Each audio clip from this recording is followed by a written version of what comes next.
Hello students, మనం జాతీయ ఆదాయం అనే కాన్సెప్ట్ని డిస్కస్ చేస్తూ వస్తున్నాం. ఆల్రెడీ మనం జాతీయ ఆదాయం అంటే ఏంటి, జాతీయ ఆదాయ నిర్వచనాలు, జాతీయ ఆదాయంలో ఉన్న వివిధ భాగాలు, జాతీయ ఆదాయాన్ని అంచనా వేసే వివిధ పద్ధతుల గురించి మనం ప్రీవియస్ క్లాసెస్లో డిస్కస్ చేసాం.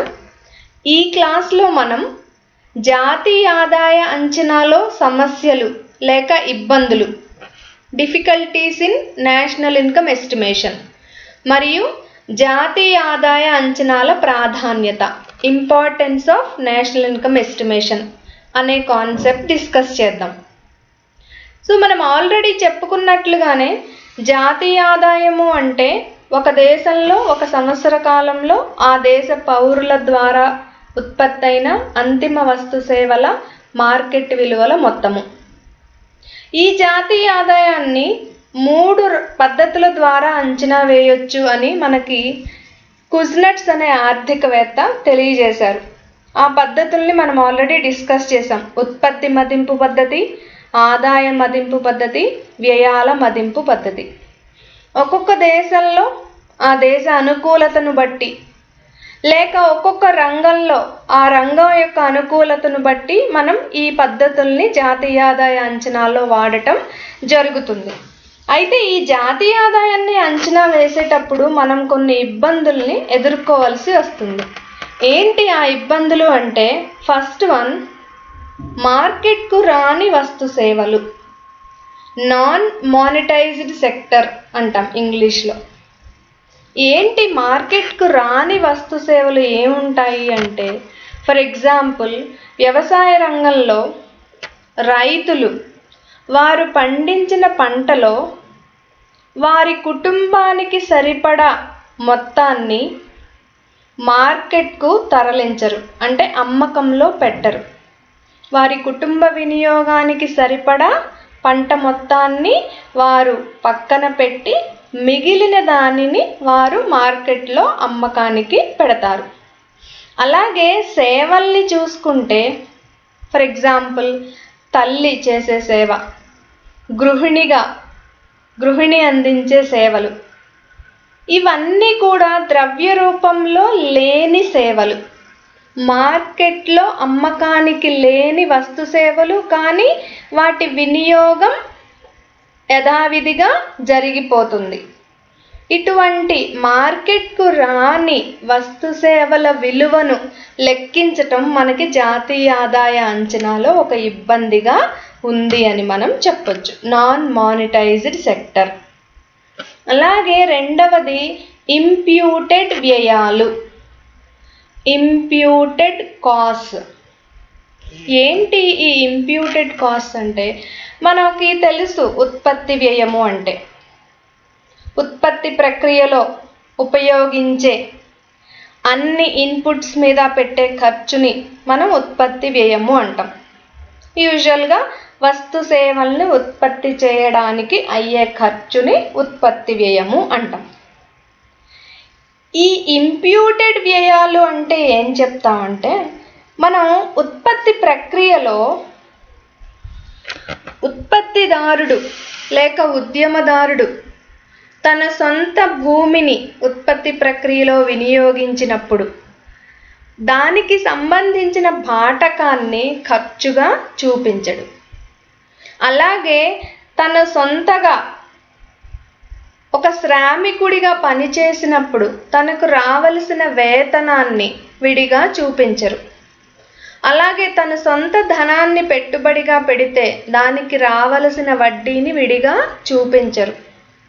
ఒక పెట్టుబడిదారుడుగా తన సొంత ఉత్పత్తి సాధనాలను ఉత్పత్తి ప్రక్రియలో ఉపయోగించినప్పుడు వాటికి రావలసిన ప్రతిఫలాలను విడిగా చూపించరు. వీటినే మనం అప్రకటిత వ్యయాలు అని కూడా చదువుకుంటున్నాం మనం, ఇంప్లిసిట్ కాస్ట్. ఇటువంటి వ్యయాలు రికార్డులలో లేకపోయినా వాటిని వ్యయాలుగా పరిగణించవలసి ఉంటుంది. అంటే ఉత్పత్తి కారకాల ప్రతిఫలాలలో వీటి విలువను కూడా లెక్కించవలసి ఉంటుంది. కానీ ఇటువంటి ఇంప్యూటెడ్ వ్యయాలు కూడా మనకి అంచనాలోకి రావటం లేదు. వీటిని అంచనా వేయటంలో ఇబ్బందులను మనం ఎదుర్కొంటున్నాం. అలాగే మూడవది రికార్డుల నిర్వహణ సరిగా లేకపోవడం. ఇప్పుడు అభివృద్ధి చెందుతూ ఉన్న దేశాలు లేకపోతే వెనుకబడిన దేశాలను తీసుకుంటే నిరక్షరాస్యత ఎక్కువగా ఉంటుంది. అలాగే చిన్న తరహా పరిశ్రమలు లేక సూక్ష్మ పరిశ్రమలు, కుటుంబం నిర్వహించే పరిశ్రమలు చాలా ఎక్కువగా ఉంటాయి. వారు ఉత్పత్తికి సంబంధించి కానీ, వ్యయాలకు సంబంధించి కానీ, ఆదాయాలకు సంబంధించి కానీ రికార్డుల్ని సరిగా నిర్వహించకపోవటం వలన అటువంటి ఉత్పత్తులకు సంబంధించిన లెక్కల్ని మనం అంచనాలోకి తీసుకోలేకపోతున్నాం. అలాగే మనలాంటి అభివృద్ధి చెందుతూ ఉన్న లేక వెనుకబడిన దేశాల్లో జాతీయ ఆదాయ అంచనాల్లో ఎదుర్కొంటున్న ప్రధానమైన ఇబ్బంది ఏంటి అంటే ఈ వృత్తుల ప్రత్యేకీకరణ ఖచ్చితంగా లేకపోవటం. వృత్తుల ప్రత్యేకీకరణ ఖచ్చితంగా లేకపోవటం. ఏంటి ఈ వృత్తుల ప్రత్యేకీకరణ అంటే, ఇప్పుడు ఒక వ్యక్తిని తీసుకుంటే, ఫర్ ఎగ్జాంపుల్ డాక్టర్ని తీసుకుంటే ఆయన వృత్తి వైద్యాన్ని అందించడం, టీచర్ని తీసుకుంటే ఆయన వృత్తి పాఠాలను బోధించడం. ఇప్పుడు ఒక టీచర్ పాఠాలను బోధించే పనితో పాటు పక్కన ఒక బిజినెస్ కూడా చేస్తున్నారు అనుకోండి, లేక ఒక డాక్టర్ వైద్య వృత్తితో పాటు పక్కన బిజినెస్ చేస్తున్నాడు, లేక ఒక వ్యవసాయ కూలి సీజన్స్లో మంచి వ్యవసాయ పనులు ఉన్నప్పుడు వ్యవసాయ పనులు చూసుకుంటున్నాడు, మిగతా టైంలో ఏ రిక్షానో తొక్కుకుంటున్నాడు అనుకోండి. వీరెవరూ కూడా ఈ 2-3 రకాల పనుల్ని చేస్తున్నట్టుగా రికార్డులలో చూపించే అవకాశం ఉండదు. కొంతమంది అజ్ఞానంతో చూపించకపోవచ్చు, తెలియక, అవగాహన లేక, కొంతమంది తమకు లభించే ఆదాయాన్ని లెక్కల్లో చూపించకూడదు అనే కారణంతో, అంటే ప్రభుత్వం విధించే పన్నుల నుండి తప్పించుకోవాలి అనే కారణంతో కూడా ఇటువంటి వృత్తుల్ని బయటకి చెప్పకపోవచ్చు. అంటే ఒకే వ్యక్తి 2-3 రకాల వృత్తుల్ని నిర్వహించే అవసరము ఉంది, అవకాశము ఉంది. ఇలాంటి సమయంలో వారు తమ వృత్తులకు సంబంధించి, తాము ఆర్జించే ఆదాయాలకు సంబంధించి ఖచ్చితమైన లెక్కలు చెప్పకపోవటం వలన జాతీయ ఆదాయ అంచనాలో మనం ఇబ్బందుల్ని ఎదుర్కొంటున్నాం. ఇలా జాతీయ ఆదాయంలో మీరు ఉత్పత్తి మదింపు పద్ధతిని తీసుకున్న, వ్యయాల మదింపు పద్ధతిని తీసుకున్న, ఆదాయాల మదింపు పద్ధతిని తీసుకున్న, ఏ పద్ధతిలో అయినా మనం కొన్ని రకాల ఇబ్బందుల్ని ఎదుర్కొంటున్నాం. వాటిలో ముఖ్యంగా మనం వీటిని చెప్పుకోవచ్చు: non monetised sector, imputed cost, రికార్డుల నిర్వహణ సరిగా లేకపోవటం, వృత్తుల ప్రత్యేకీకరణ ఖచ్చితంగా లేకపోవటం. నెక్స్ట్, ఎందుకు మనం ఈ జాతీయ ఆదాయాన్ని అంచనా వేయాలి? జాతీయ ఆదాయ అంచనాల యొక్క ఆవశ్యకత ఏంటి? ఆవశ్యకత అంటే అవసరం అని అనుకోండి.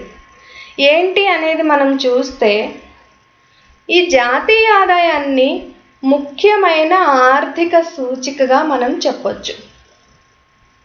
ముఖ్యమైన ఆర్థిక సూచిక, చాలా ప్రాథమికమైన ఆర్థిక సూచికగా మనం జాతీయ ఆదాయాన్ని చెప్పొచ్చు. ఇప్పుడు చూడండి, ఒక స్టూడెంట్ పెర్ఫార్మెన్స్ తెలియాలి అంటే ఫస్ట్ మనం అతను చదివే కోర్సుకి సంబంధించి మార్క్స్ని చూస్తాం, రైట్? అట్లా ఒక దేశ ఆర్థిక వ్యవస్థ యొక్క పెర్ఫార్మెన్స్ తెలుసుకోవాలి అంటే మనం ఫస్ట్ చూసేది ఆ దేశానికి సంబంధించి జాతీయ ఆదాయం ఎంత ఉంది అనేదే చూస్తాం మనం. సో ఈ జాతీయ ఆదాయం అనేది చాలా బేసిక్ ఇండికేటర్. సో ఈ జాతీయ ఆదాయాన్ని అంచనా వేయటం వల్ల మనకి ఏంటి ఉపయోగాలు అంటే, ఆర్థిక వ్యవస్థ యొక్క పనితీరును తెలుసుకోవడానికి, అంటే ఆర్థిక వ్యవస్థలో అభివృద్ధి జరుగుతుందా లేదా, అభివృద్ధి రేటు ఎలా ఉంది, పెరుగుతున్న రేట్లో పెరుగుతుందా, తగ్గుతున్న రేట్లో పెరుగుతుందా, ఇవన్నీ మనకి తెలియాలి అంటే జాతీయ ఆదాయ అంచనాలు చేయాలి, జాతీయ ఆదాయ అంచనాలను విశ్లేషించాలి. అలాగే ఆర్థిక వ్యవస్థలో వచ్చే వ్యవస్థాపూర్వక మార్పులను తెలుసుకోవడానికి, ఆర్థిక వ్యవస్థలో వచ్చే వ్యవస్థాపూర్వక మార్పులను తెలుసుకోవడానికి, వ్యవస్థాపూర్వక మార్పులు అంటే స్ట్రక్చరల్ చేంజెస్ అంటాం. ఇప్పుడు ఆర్థిక వ్యవస్థలో ఇక్కడ మనం స్ట్రక్చరల్ చేంజెస్గా ఏం తీసుకోవచ్చు అంటే రంగాల వారీగా జాతీయ ఆదాయానికి ఎంతెంత వాటాలు వెళుతున్నాయి. మనం ఆల్రెడీ చెప్పుకున్నాం, జాతీయ ఆదాయము అంటే వ్యవసాయ, పారిశ్రామిక, సేవా రంగాల వస్తు సేవల విలువ. వ్యవసాయ, పారిశ్రామిక, సేవా రంగాలలో ఉత్పత్తి అయ్యే అంతిమ వస్తు సేవల విలువ.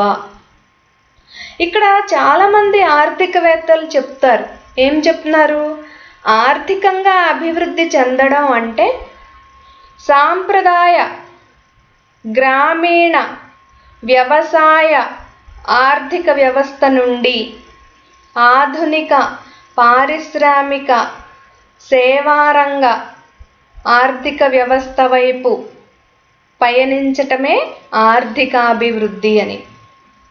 అంటే జాతీయ ఆదాయంలో ఏ రంగం నుంచి ఎక్కువ వాటా ఉంది అనేదాన్ని బట్టి ఆ దేశ ఆర్థిక వ్యవస్థలలో వ్యవస్థాపూర్వకమైన మార్పులు జరుగుతున్నాయో లేదో చెప్తారు. ఇప్పుడు మనం స్వాతంత్ర్యం వచ్చిన ప్రారంభంలో మన దేశ జాతీయ ఆదాయానికి వ్యవసాయ రంగం నుంచి ఎక్కువ వాటా లభించేది. కానీ ఇప్పుడు సేవా రంగం నుండి ఎక్కువ వాటా లభిస్తుంది. అంటే 100 రూపాయలు మనకి జాతీయ ఆదాయం ఉత్పత్తి అయింది అనుకుంటే అందులో ఇంచుమించు 55% సేవా రంగం నుండే లభిస్తుంది, మిగిలింది పారిశ్రామిక వ్యవసాయ రంగాల నుండి లభిస్తుంది. అలా రంగాల వారి వాటాలలో వచ్చే మార్పులని, రంగాలలో కూడా ఇంకా ఉపరంగాలు ఉంటాయి అనుకున్నాం, ఆ రంగాలకు సంబంధించి వచ్చే మార్పులను, ఇప్పుడు ఫర్ ఎగ్జాంపుల్ మన ఆంధ్రప్రదేశ్ రాష్ట్రాన్ని తీసుకుంటే వ్యవసాయానికి సంబంధించి ఆ రంగంలో ఆక్వా కల్చర్ అనేది గత 10-15 సంవత్సరాలుగా చాలా ఎక్కువ ఆదాయాన్ని తెచ్చిపెడుతున్న ఉపరంగం. అటువంటి మార్పుల్ని తెలుసుకోవాలి అంటే మనం జాతీయ ఆదాయ అంచనాలనే చూడవలసి ఉంటుంది. అలాగే ప్రభుత్వ విధానాల రూపకల్పనకు, ప్రభుత్వ విధానాలు అంటే మీరు పారిశ్రామిక విధానం అనండి, వ్యవసాయ విధానం అనండి, లేకపోతే జాతీయ జనాభా విధానం అనండి, అలాగే ధరల విధానాలు అనండి, విదేశీ వ్యాపార విధానం అనండి, ఇలా మీరు ఏ విధానాన్ని తీసుకున్నా ప్రభుత్వ విధానాల రూపకల్పన జరగాలి అంటే ఆ దేశానికి సంబంధించిన జాతీయ ఆదాయం అనేది ఒక ముఖ్యమైన ఇన్పుట్గా మనకి ఉపయోగపడుతుంది. మీరు వ్యవసాయ రంగం నుంచి జాతీయ ఆదాయానికి తక్కువ వాటా వస్తుంది అనేది మనం అబ్జర్వ్ చేసామనుకోండి, వ్యవసాయ విధానానికి సంబంధించి మార్పులను చేయవలసిన అవసరం ఉన్నట్టుగా లెక్క అక్కడ. అలాగే ఇప్పుడు మన ఆంధ్రప్రదేశ్ రాష్ట్రాన్ని తీసుకుంటే విభజన తరువాత పారిశ్రామిక రంగం నుండి జాతీయ ఆదాయానికి వెళ్ళే వాటా క్రమంగా తగ్గటం జరుగుతుంది. అందుకని ఏం చేసింది రాష్ట్ర ప్రభుత్వం, పారిశ్రామిక రంగ అభివృద్ధిని పెంచటం కోసం ఒక నూతన పారిశ్రామిక విధానంలో చాలా రకాల మార్పుల్ని చేసింది. అంటే పారిశ్రామిక రంగానికి ఇంకొంత ఎక్కువ సపోర్ట్ ఇస్తూ పారిశ్రామిక విధానాన్ని రూపొందించింది. అలా ప్రభుత్వ విధానాల రూపకల్పనలో ఈ జాతీయ ఆదాయ అంచనాలు చాలా ఎక్కువగా ఉపయోగపడతాయి. అలాగే దేశ ఆర్థిక ప్రగతిని అంతర్జాతీయంగా పోల్చి చూడటానికి మనం అంటున్నాం, ఈరోజు భారతదేశం అత్యంత సంపన్న దేశాలలో ప్రపంచంలో 5వ స్థానంలో ఉంది. ఎలా చెప్తున్నాం 5వ స్థానం అని? ఈ జాతీయ ఆదాయ అంచనాలను బట్టే చెప్తున్నాం. అలాగే మన ప్రధాని నరేంద్ర మోదీ గారు 2025 కల్లా 5 ట్రిలియన్ ఎకానమీగా భారతదేశాన్ని మారుస్తాము అని చెప్పారు. ఆ 5 ట్రిలియన్ ఎకానమీ అనేది దేన్ని ఇండికేట్ చేస్తుంది? మన దేశ జాతీయ ఆదాయాన్ని ఇండికేట్ చేస్తుంది. అంటే జాతీయ ఆదాయ పెరుగుదల అనేది అభివృద్ధికి ఒక ముఖ్యమైన సూచికగా మనం ఇక్కడ తీసుకుంటున్నాం.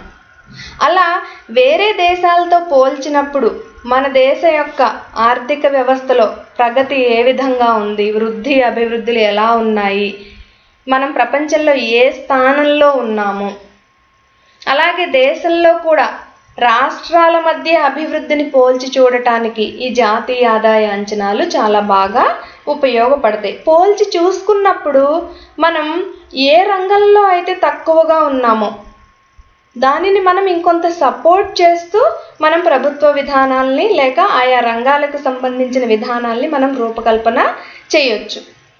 అలా జాతీయ ఆదాయ అంచనాలు అనేవి టోటల్గా ఆర్థిక వ్యవస్థకి సంబంధించిన విషయాలన్నిటినీ చూపించే ఒక సూచికగా మనం తీసుకోవచ్చు.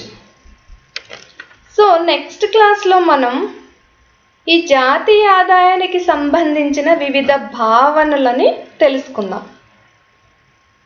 Thank you so much.